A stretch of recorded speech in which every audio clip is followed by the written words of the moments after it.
Good morning, beautiful souls. Today, I want to speak with you about something that is simple yet profound, something that can transform every relationship in your life, and that is loving yourself first. You see, we often grow up believing that love must come from outside of us. We chase approval, we seek affection, we yearn for validation from parents, partners, friends, and yet, no matter how much love we receive, if we do not love ourselves, it never feels like enough. Self-love is not selfish, it is sacred. It is the soil in which all healthy relationships grow.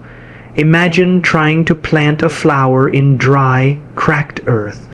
No matter how beautiful the flower is, it cannot thrive. But when we water that soil, when we nourish ourselves with compassion, forgiveness, and kindness, we bloom. And so do our connections. Louise Hay taught us that every thought we think is creating our future. If your inner dialogue is full of judgment, fear, and unworthiness, then that is what you'll carry into every relationship. But if you begin to speak to yourself with the tenderness of a best friend, the gentleness of a loving parent, you begin to shift the energy that surrounds you. So let's begin right now. Place your hand on your heart, breathe in deeply, and say silently or aloud, "I love and approve of myself." Let it feel strange. Let it feel new, and let it be a seed that grows. You are not broken, you are not behind, you are becoming. And that becoming begins with accepting yourself exactly as you are. Not when you lose the weight, not when you find the partner, not when you earn the promotion, but right now. Healing is not about fixing yourself. It's about remembering that you were whole all along. And from that place of wholeness, your connections change. You stop needing others to fill a void, and instead you show up full, ready to share, not to seek. You create boundaries not to push people away, but to invite the right ones in. You communicate with honesty because you are no longer afraid of being seen. Self-love is the gateway to deeper love. It is not a destination, it is a daily practice, through affirmations, through forgiveness, through gratitude. So I invite you today and every day to look in the mirror and say, "I am enough, I am lovable, I am deserving of love because I am love." The world does not need more people chasing love. It needs more people becoming love. And that starts with you. You know, one of the most common misunderstandings we carry almost unconsciously is this belief that loving ourselves is somehow self-centered or egotistical. We've been conditioned to put others first, to give endlessly, and to view self-love as something indulgent, even inappropriate. But here's the truth, and it's one we must understand deeply if we wish to transform our relationships. Self-love is not selfish, it's foundational. Think about it in the way we understand architecture or nature. You wouldn't build a house without a strong foundation, nor would you expect a tree to flourish if its roots were weak or neglected. Self-love is that foundation. It's the inner structure that holds us steady when the winds of life blow through. It's the root system that allows us to stay grounded, resilient, and able to grow in harmony with others. Psychologically, when we do not love ourselves, when we operate from a place of inner criticism or emotional scarcity, we become entangled in neediness. We reach out to others not from a place of mutual sharing, but from a desire to be completed, to be fixed, to be saved. And here's the thing, that never works, because no one else can give us what we have denied ourselves. When we lack self-love, our relationships become distorted. We confuse control for connection. We mistake sacrifice for love. We allow ourselves to be disrespected, not because we are weak, but because we do not believe we deserve better. And in turn, we sometimes become takers too, drawing energy, attention, and validation from others as substitutes for what we're not giving ourselves. But when we begin to love ourselves, everything changes. We become less reactive and more reflective. We stop chasing people and start choosing people. We don't just fall into relationships hoping to be healed. We enter them as whole beings capable of both giving and receiving love in its purest form. Self-love allows us to set boundaries, not walls, but healthy, clear lines that define how we wish to be treated. It empowers us to say no without guilt and yes without fear. It creates an inner stability, a kind of emotional self-sufficiency that frees others from the burden of completing us. That freedom, that lightness, opens the door to authentic, enduring connection. Philosophically, this is about sovereignty.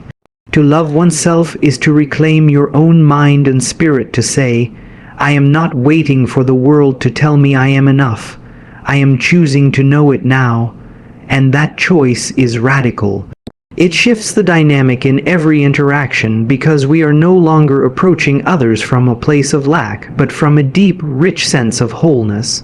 Louise Hay often reminded us that every experience begins with a thought. If your thought is, I am not worthy, then your relationships will reflect that unworthiness. But if your thought is, I am lovable just as I am, then you begin to attract those who mirror that truth. That's not magical thinking. It's energetic alignment. It's psychological reality we create from the inside out. So I invite you, not just today, but every day, to ask yourself, what would someone who truly loved themselves choose right now? Would they accept that mistreatment? Would they speak those harsh words to themselves? Would they abandon their own needs to keep the peace? When you love yourself, you change the entire equation, not just for you, but for everyone around you. Because the love you give yourself becomes the standard of love you allow into your life. And that, my friends, is the beginning of every meaningful connection. When you become your own source of love, you stop seeking permission to exist and begin creating relationships rooted in truth, not transaction. Let's talk about something that might sound incredibly simple, but is in fact profoundly transformational. The way you treat yourself is how you teach others to treat you. Now, pause with that for a moment, not as a casual quote, but as a truth that could recalibrate your entire life. Every interaction we have with others is, in some way, an energetic reflection of the way we interact with ourselves. If you constantly criticize yourself, neglect your needs, or tolerate disrespect in your inner dialogue, what kind of message are you sending to the people around you? See, we don't set our standards by what we demand from others. We set them by what we accept for ourselves. Louise Hay often spoke about the importance of affirmations, not because they are magical spells, but because they gently and consistently retrain the subconscious mind.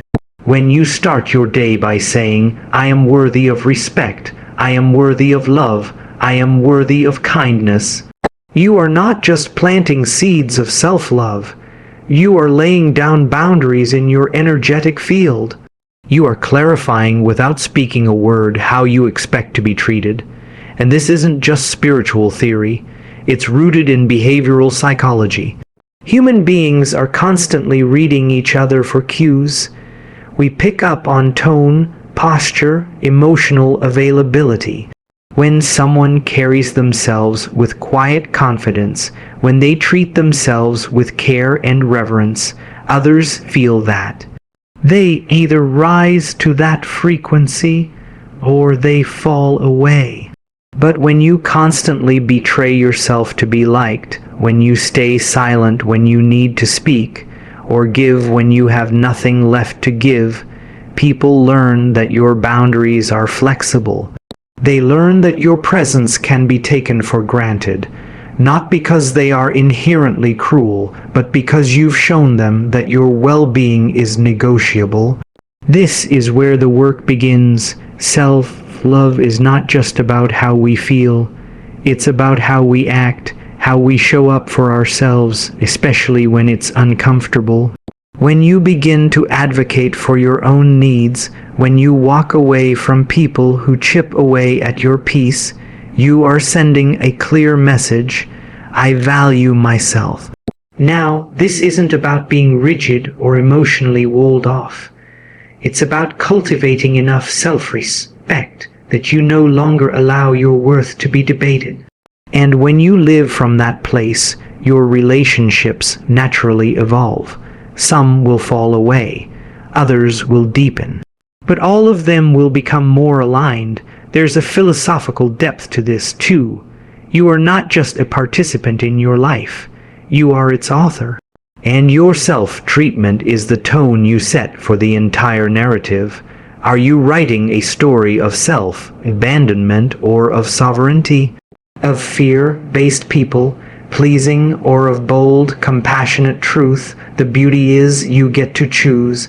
Every day, in the quiet moments and the hard conversations, you get to choose how you show up for yourself. And each time you do, you show the world how to follow suit. Louise often said, when we really love ourselves, everything in our life works. And this is one of the most important pieces of that puzzle, recognizing that you are training the world to reflect the love, respect, and kindness you give yourself. So I'll leave you with this: the world is listening to how you treat yourself. Make sure the message is one of worth, not of sacrifice. Teach others to love you by loving yourself first. Let's explore something that may at first seem gentle or even superficial, but is in fact one of the most powerful tools for transformation. Affirmations. Louise Hay built an entire philosophy around them, not because they're poetic, but because they are practical. Because they work, and not just in theory, but in the subtle, cellular architecture of the mind. Affirmations are more than feel, good phrases you recite in the mirror. They are psychological reprogramming tools. Every time you speak a word about yourself, you reinforce a belief consciously or not. If you say, "I'm not good enough," even silently, your mind listens, your body tightens, your behavior adjusts. We live according to our beliefs, whether they empower us or imprison us. Most of us didn't grow up with the luxury of affirming environments. Maybe we were told, explicitly or subtly, that we were too much or not enough. Maybe we internalized criticism and rejection as personal truth. Those messages, repeated often enough, became beliefs, and those beliefs became patterns. So when we wonder why we keep attracting the same kinds of relationships, the same disappointments, the same self-sabotage, it's not fate. It's familiarity. The inner script hasn't changed. This is where affirmations become revolutionary. By choosing new thoughts intentionally, persistently, we begin to shift our subconscious blueprint, not by force, but by repetition. You don't have to believe the affirmation right away. In fact, you probably won't. But if you practice it daily, I am worthy, I am lovable, I am safe to be seen, you're offering your mind a new reality to lean into. And slowly, that reality begins to take root. It's neuroscience as much as it is spiritual principle. The brain is plastic. It adapts to what we feed it. Affirmations are the nutrients of a healthy self-concept. They carve new neural pathways that lead us out of shame and into compassion, out of fear and into confidence. But let's be clear, affirmations aren't about pretending everything is perfect. They're not about denying pain or faking positivity. They are about choosing to speak to yourself from a place of possibility, not punishment. You can acknowledge your struggles and still affirm your strength. You can grieve and still declare healing. The two are not in conflict. They are partners in your evolution. Affirmations become even more powerful when they are paired with emotion. When you say, "I am enough," and really feel it in your body, even if just for a second, you're anchoring that truth into your nervous system. In that moment of alignment, repeated again and again, creates change. It creates space, and into that space, new relationships enter. Healthier ones that reflect your new inner language, because here's the deeper truth. We do not attract what we want. We attract what we believe we deserve. If you want deeper, more respectful, more loving relationships, you have to start by becoming someone who believes they are worthy of those things.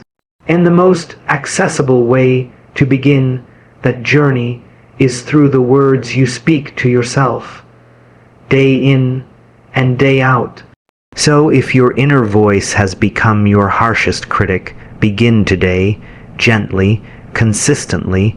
Replace it with the voice of someone who sees your beauty, your wholeness, your potential. Because that someone must be you first. And let me leave you with this. Every affirmation you speak is a vote for the life you want to live. Choose your words like they matter, because they do. Let's turn our attention inward now, to a part of ourselves that many of us have tried to ignore, dismiss, or outgrow: the inner child. If you truly want to deepen your connections with others, if you want to stop repeating the same relational pain cycles, this is the part of you that must be acknowledged, must be seen, must be healed, because here's what's true. Every adult interaction carries the invisible imprint of our earliest emotional experiences. The way we attach, the way we communicate, the way we fear abandonment or reject intimacy, these patterns are rarely new. They are echoes of childhood needs that were unmet, or emotions that were too overwhelming for a child to process. Louise Hay often reminded us that all healing is ultimately self-healing, and when it comes to the inner child, that could not be more accurate. This part of you is not a memory or a metaphor. It is alive within your psyche. It is the part of you that flinches when someone raises their voice, the part that panics when love feels too close or too far. It's the voice that says, "Don't speak up," or "You'll be rejected," or "You have to be perfect to be loved." We like to think we've grown past these fears, that we're mature and evolved, but no amount of adult intellect can override an emotional wound that remains unhealed. In fact, the more we try to suppress this inner child, the louder it tends to get, manifesting as anxiety, conflict, or self-sabotage. So how do we begin to heal? First, by listening, not to criticize or correct, but to understand. Just as we would comfort a frightened child, we must learn to comfort ourselves. That means learning to sit with our feelings, not dismiss them. To say, "I see you, I hear you, and you are safe now." Psychologically, this is a process of integration. We bring the wounded parts of ourselves back into relationship with the whole. We stop abandoning the child within, and we begin to parent ourselves with love, with boundaries, with reassurance. When we do this, our capacity to connect with others changes dramatically. We no longer look for partners to fill parental roles. We stop projecting our pain onto others. We can love without needing to be rescued, and we can receive love without fearing it will vanish. That's what emotional maturity really looks like, not the absence of fear, but the ability to hold it gently and not let it control you. There's also a spiritual depth here. That child within you, vulnerable, creative, open-hearted, is also your source of joy. When you heal them, you don't just stop the pain, you unlock the wonder, the ability to play, to trust, to imagine, to connect freely. The soul of who you are is not hidden behind your pain. It's wrapped inside it, waiting to be unwrapped. This work is not always easy. It requires courage. It asks us to revisit what we've spent years avoiding. But the reward is profound, because when you become the loving presence your inner child always needed, you stop looking to others to do what you must do for yourself. And from that wholeness, you attract people who meet you, not as a fixer, not as a savior, but as an equal. So, the next time you find yourself overreacting in a relationship, shutting down, clinging too tightly, or pushing someone away, pause. Ask yourself not, what's wrong with me, but what part of me is still hurting? What part of me needs my attention right now? Because when you heal the inner child, you free the adult. And that freedom is what allows true intimacy to begin. Your past may have shaped you, but it does not have to define your connections. Heal the child within, and you create space for love that is honest, grounded, and finally free. Let's talk about something that lies at the very heart of love. Something we all want to receive but often struggle to give ourselves: acceptance. Not the polished, surface-level kind that says, "I'm okay only when I'm perfect," but a deep, unwavering kind of self-acceptance that says, "I am enough as I am, even here, even now." This is not a passive state. It is one of the most powerful, transformative acts a human being can commit to. Because the truth is, real connection with others is impossible without it. If we walk into relationships ashamed of who we are, hiding pieces of ourselves, constantly trying to perform or prove our worth, we don't actually connect. We manage perception. We curate a version of ourselves we think is acceptable. But the cost is high. We feel unseen even when we are surrounded by people. We feel alone even in love.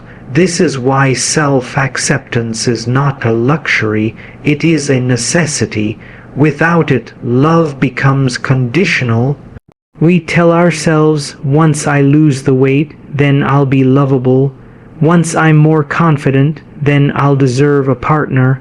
Once I stop making mistakes, then I'll be worthy. But love that is conditional, even when aimed at ourselves, is not love at all. It's a transaction. It's approval dressed up as affection. Louise Hay taught that healing begins with the willingness to love ourselves exactly as we are, not someday. Not when we've fixed all the flaws, but now, right now, and that doesn't mean we stop growing or evolving. In fact, it's the opposite. True acceptance creates the safety that growth requires. When we accept ourselves, we no longer fear change. We welcome it because we know our worth is not at risk. Psychologically, this is about integrating the whole self, the shadow and the light, the parts you're proud of and the parts you've tried to deny. When you say, "Yes, this is me," you stop wasting energy on self-rejection and start using that energy to live fully, to love fully. You become authentic. You stop editing yourself to fit someone else's idea of acceptable, and you start attracting relationships that meet you where you really are, not where you pretend to be. And let's go deeper. Philosophically, self-acceptance is a recognition of your inherent value. Not your value because of what you do, what you look like, or how others respond to you. Your value because you exist, because you are a living expression of life itself. That's not ego, it's essence. That's not arrogance. It's alignment with the truth that every being, including you, is worthy of love. When you move through the world with that kind of acceptance, you create space for others to do the same. Your relationships become more compassionate, less reactive, you listen more, you judge less, you stop demanding perfection from others because you've stopped demanding it from yourself. And here's where the transformation happens. When you truly accept yourself, you begin to love others without needing them to complete you, fix you, or save you. You love from a place of fullness, not emptiness. You give without losing yourself. You receive without fear. You connect without conditions. So I invite you, the next time you look in the mirror, to really see yourself. Not just the image, but the person behind it, the one who has survived, the one who has tried, the one who is still becoming. Speak kindly to them, honor them, accept them, because the world may praise or criticize you. People may come and go, but the one constant is you. And when you accept yourself unconditionally, you create the inner sanctuary from which every genuine, lasting connection can grow. There's something deeply misunderstood in our culture about vulnerability. We often associate it with weakness, as though to be open, to be transparent, to show what's real, is somehow a liability. We're taught to armor up, to appear strong, composed, self-contained.